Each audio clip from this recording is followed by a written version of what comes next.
Hi everyone, and welcome to Module 2.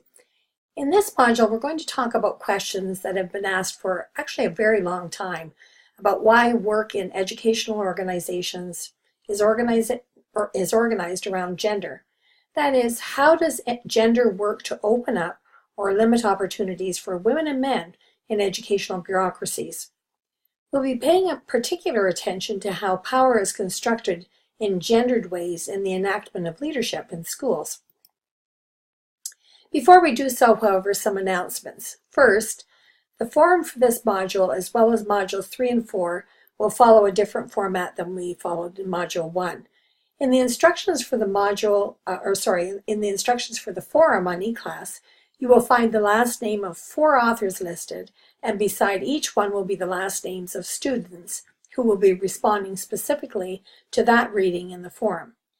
So that means that you will skim the other 3 readings, but you will read your assigned reading carefully for key meanings and then provide a brief discussion of the main points and your own ahas or issues of particular interest to you on the forum.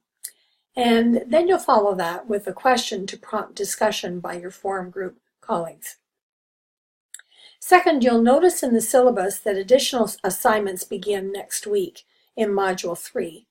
If you haven't already done so, please have a good look at the assignment descriptions, and if you have any questions at all, please let me know as soon as possible. You'll want to plan for the assignments ahead of time because they follow on one another fairly quickly, actually. I mean, this is a condensed course, so everything that we would do in 2 weeks is crammed into one, so they do follow quickly on one another, with one assignment in each of modules 3, 4, and 5. Fortunately, Module 5 is a bit longer than the others, so that gives us a bit of extra time to complete assignments and that sort of thing. But you'll need to be on top of the assignments throughout the course. But if you do run into problems, please let me know as soon as possible so that I can work with you to finish them on time. And that brings me to the last item. If you have any questions at all, please email me and I will try to get back to you as soon as possible. I try to look at my emails at least in the morning and in the evening.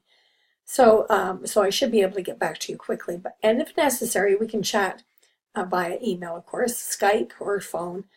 So don't hesitate to get in touch. There are ways for us to be able to, get together and chat through some solutions. All right, I always like to know something about the authors I'm reading and thought you might too. Rebecca Calder is actually a friend and a colleague of mine from my days at Western in London, Ontario. But long before that, Rebecca, who is a feminist historian, was exploring key questions in contemporary education through the lens of history. She's now retired and continues her historical work, looking at the work of women in education and girls as well as supporting Indigenous scholarship.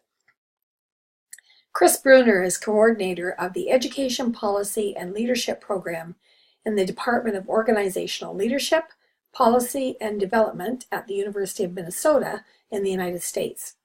She's explored issues of power and gender in senior leadership, particularly the work of school system superintendents, as part of her body of work, and it has been actually very influential in EdMin scholarship because there aren't that many looking at that level of leadership in schools and school systems.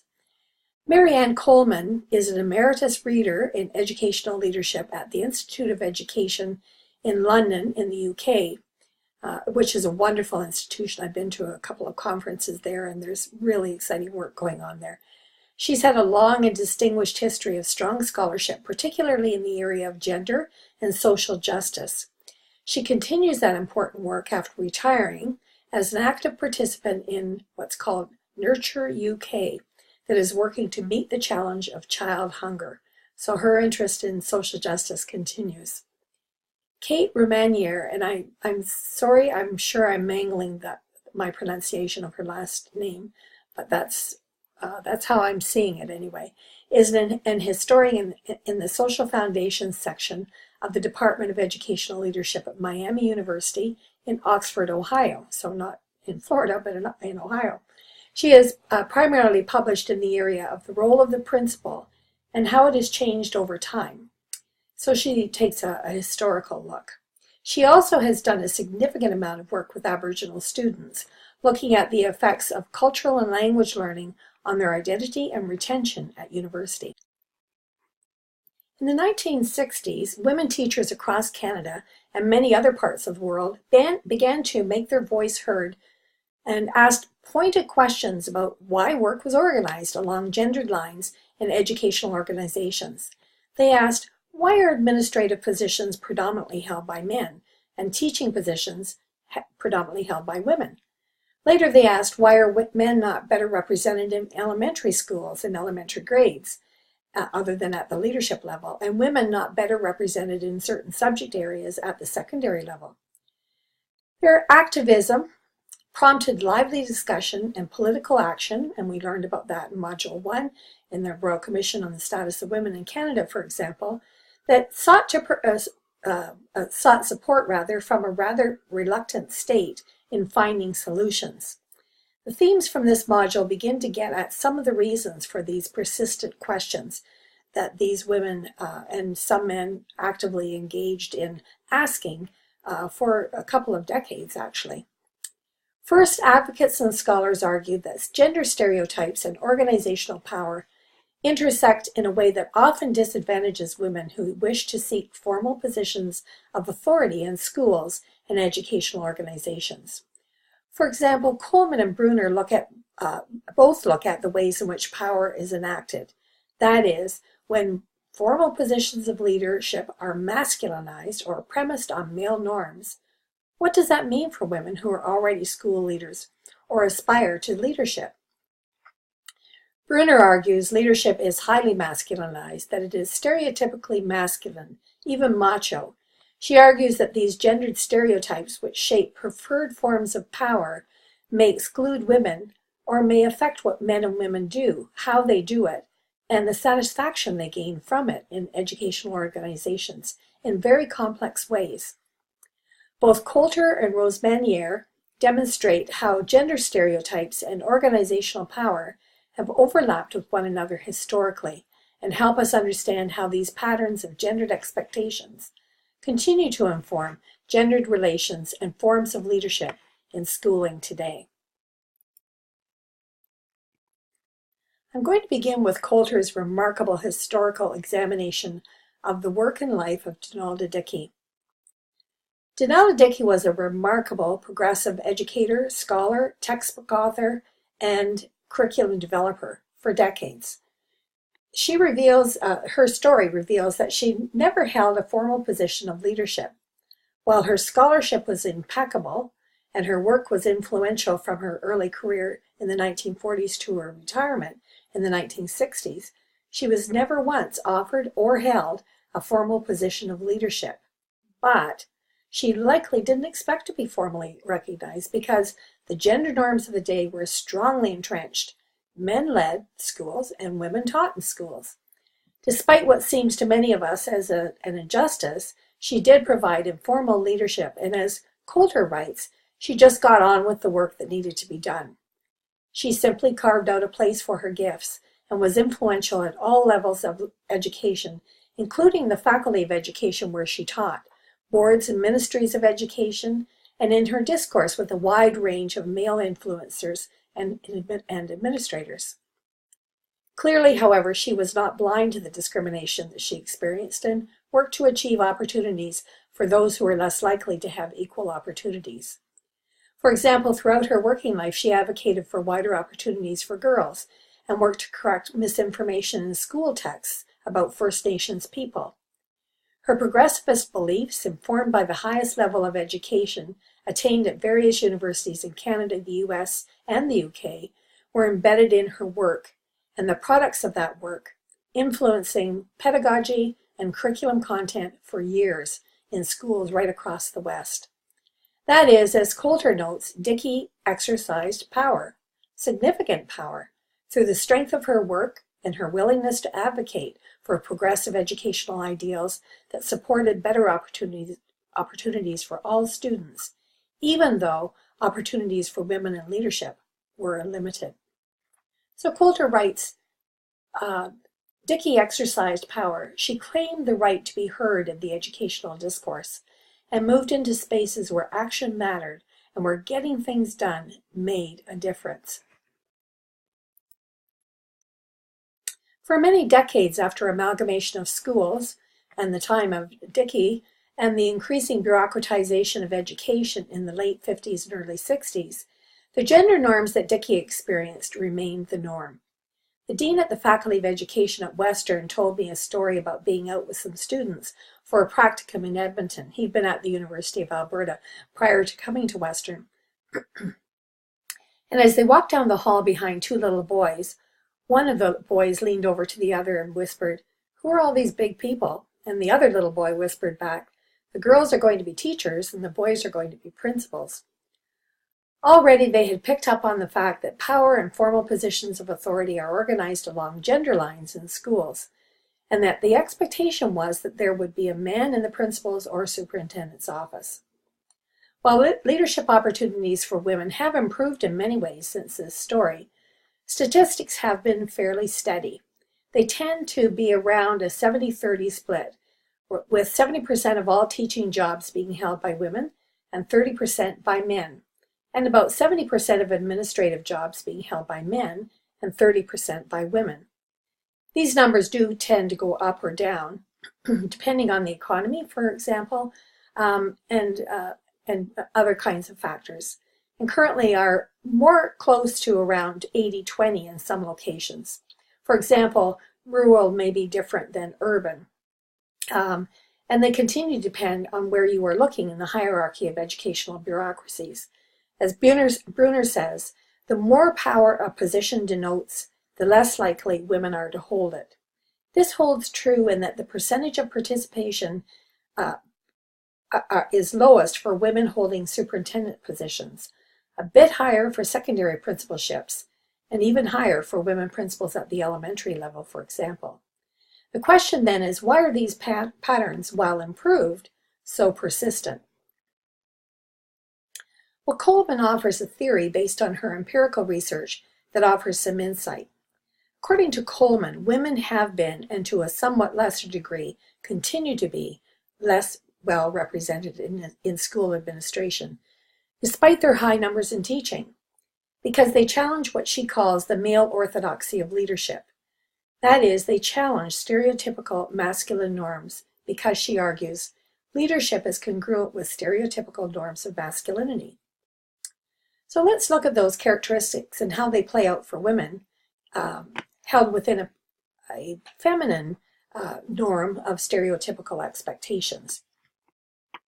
So here we have a list of kind of stereotypical notions of masculinity and stereotypical notions of femininity. I'll talk about our discomfort around these norms a little bit later, but for now, let's just look at what these stereotypes look like. So masculine gender norms tend to be that men will be more attached or more considered to be considered to be more likely to be engaged in the public sphere, whereas women are more likely to be considered to be engaged in the private sphere. So hearth and home, business, politics, community organizations, etc., and organizations like education. As a result, it's not surprising then that men are considered to be natural, and I probably should have quotation marks around that, natural leaders, because that's the domain that they're expected to be a part of. Whereas women are considered to be unnatural leaders because they're expected to engage in a sphere that is not generally attached to ideas about leadership. Men are expected to provide that leadership based on reason. Women are often seen to provide leadership based on emotion, and their actions are judged by those expectations, whether they're real or not. Men are expected to be active. Women are expected to be passive. So you may be listening to me talk about this and you're thinking, just as I am, that sure doesn't sound like me, and it most often doesn't. Remember, however, that we are talking about gender stereotypes. expectations that have been honed over generations that continue to unconsciously affect perceptions. For example, why is someone who exudes authority preferred for leadership or stereotypically attached to notions of leadership, when most education systems and preferred practices endorse discipline that does not depend on brute force to achieve optimum learning?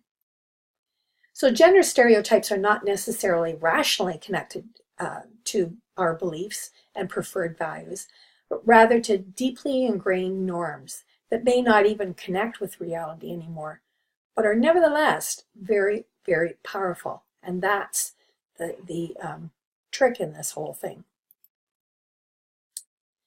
And because women challenge these norms by their presence in the public sphere, in educational organizations, in positions of leadership, that is stereotypically a masculine domain, that is, they discovered that leadership may have challenges for them. So Coleman identifies some of the challenges that those who were surveyed talked about. Among them was sexism, for example, where their voice may be ignored at meetings and their ideas are met with a bit of mansplaining, telling them what they just said and explaining it in a whole different way that makes sense to the male ear, I suppose. They may be asked to provide and serve coffee, that sort of thing. And you may think that can't happen, but believe me, it does. And it does quite often, still. And every time I hear these stories, I'm just kind of incredulous, but it still happens. Why? If we were to ask any of the people participating in these expectations, they would say, well, this is 2019, and of course not. But nevertheless, it happens because of these ingrained stereotypes. Some women talked about experiencing isolation because they're one of very, very few, or maybe the only woman in an organization at the leadership level. So when leaders are meeting around a table at meetings and so on, this can be very uncomfortable for many women, as it would be for men if the shoe was on the other foot.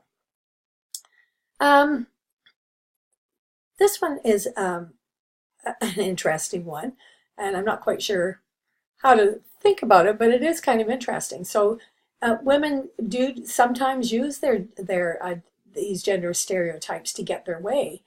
It's a kind of form of power, a kind of subversive power that they're able to engage because of the stereotypes that exist. Most didn't use it a lot, but when it was necessary, they did.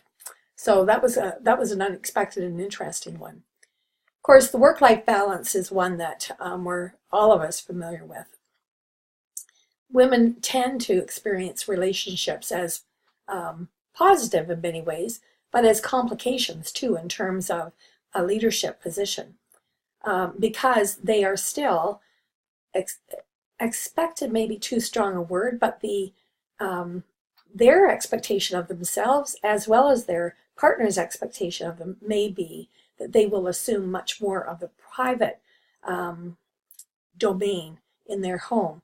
And that means that for many women, it's kind of a double shift. As a result, perhaps, many of these women tend to be single or divorced. They just don't get into leadership until they're free of these complications. Many consider whether they should have children very carefully because of the tension that may exist between the needs of their family and the needs of the school and the community. And that's a refrain that I've heard very often in research that I've done, where women have either decided not to have children or are thinking very carefully about what that means in terms of their future goals for their careers. Coleman concludes, however, that while gendered orthodoxies of leadership are often very challenging for women, as this list suggests and others that she mentions, they may be harmful for men too, particularly unconventional men, as well as those who are in positions of leadership. I remember once when I was teaching a course on actually equity issues and gender, And we were talking about this work-life balance difficulty that many women encounter. And one of the young men in the class put his hand up, and he was really quite upset and kind of visibly upset. And he said, my father is a superintendent of schools. And he said, I have not had my father at my hockey games. My father has not been able to do many of the kinds of things that I would have liked him to have done. But that was part of what he had to sacrifice for him to be able to do the work that he chose to do. So why shouldn't women have to do the same? So what followed was an interesting discussion. And at the end of it, we kind of all sat back and realized that if relationships were organized differently, that is, in a more shared model, then his dad could have gotten to his hockey games, and perhaps his mom could have been involved in something that was of interest to her outside the home. But they fell into kind of this stereotypical norm, and probably very happily in many ways, that meant that the opportunities to engage with family and that balance between work and family life was altered as a result. So it's just something to kind of think about, and Coleman makes that point. So what she concludes is that male stereotypes as the preferred leadership model are harmful to both women and unconventional men, and in many ways other men as well, more traditional men in positions of leadership. Bruner begins her paper with a very good discussion about the social construction of gender. It's a great review of the themes of Module 1 and well worth having a look at. Having done that, she then considers how power is conceptualized, and like Coleman, draws attention to the ways in which constructions of gender overlap with conceptions of power. As many feminist theorists have argued, binary notions of gender, that is, gender stereotypes, are very influential in the social construction of who can do what and how they're expected to do it. As Bruner writes, modern conceptions of power align in large part with particular constructions of gender, and social norms that expect congruence of power and gender have strong potential to limit access for some groups of people to roles that have been masculinized, specifically the position of superintendent of schools. Bruner then looks at how power has been conceptualized by theorists over time, and notes that these theories of power fall into two major categories: power over and power with. Power over has been the most predominant way in which power has been understood and enacted, which fits with stereotypical notions of masculinity. So it's seen as coercive, remunerative, normative, rewards, inducement, referent, expert, and so on, all imply that one person has more of something than others and can impose their will on others. So power over is gendered as masculine, but it is not a conception that every male perceived as powerful holds. Power with is associated with the feminine. It's associated with collaborative decision-making, site-based management, authentic participation, and so on. In other words, getting things done with others. So in this conception, then, power is a capacity that a community of people attains when their acts of communication, cooperation, and collaboration have been successful. While power with is often put forward as the preferred model of leadership in schools and school systems, for example, as she mentioned, shared leadership and so on, gender orthodoxy is still a powerful indicator of who does what and how in educational organizations. But as she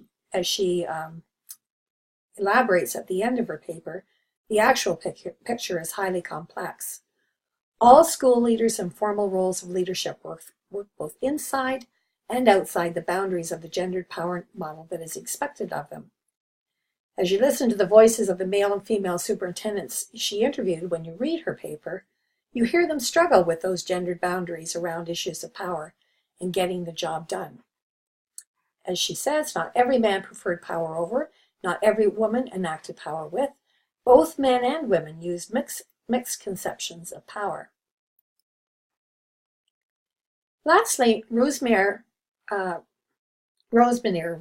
examines this complexity through an historical and arts lens by first examining the history of the principalship and then how it has been portrayed through film over time. Surprisingly, the 70-30 stats we've been discussing were very different prior to the 1950s, when about 2/3 of what we would now call the principal's position were held by women who taught and managed teacherages and small 1- and 2-room schools that dotted the North American landscape in the early part of the 20th century. However, with the consolidation of schools in the 1950s and into the 60s, school organizations became larger, more bureaucratic and hierarchical, and the principal's role became one of management at the mid-management level of the organization. With these changes, conceptions of power and control that were believed necessary in larger schools within even larger school systems began to move to a more orthodox, gendered model of leadership. And when that happened, the number of women in principal positions plummeted. All of these new principals occupied positions in larger schools that were built less on community relationship and were transformed to organizations dependent on formal mechanisms of legitimacy. So legitimacy needed to be established where relationship had once sufficed.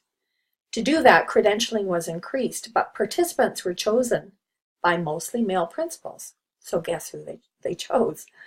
Courses were organized in a way that did not provide for women's responsibilities in the home, particularly in the summer when children were home, which remained mostly unchanged, and women were frankly unwelcome in this predominantly male environment. Jean Hewitt, one of the women that I interviewed for a big research project that I was involved in, and also writes a chapter in the book that Don Willeen and I put together, talks about seeking a position or seeking being accepted into this course so that she could become an administrator in a school. And she asked 13 times, and because they were held every year, only once a year, it took her 13 years before she was actually accepted.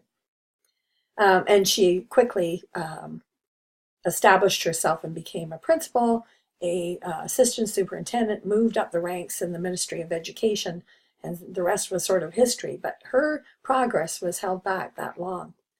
To further reinforce power and control that was seen as necessary in these burgeoning systems, principals were chosen who projected a strong, heterosexual, masculine image, like veteran officers who had returned from World War II. And Jean tells the story of such an officer in her school who used to strap kids over the PA system so that the whole school could enjoy this projection of power over some small child.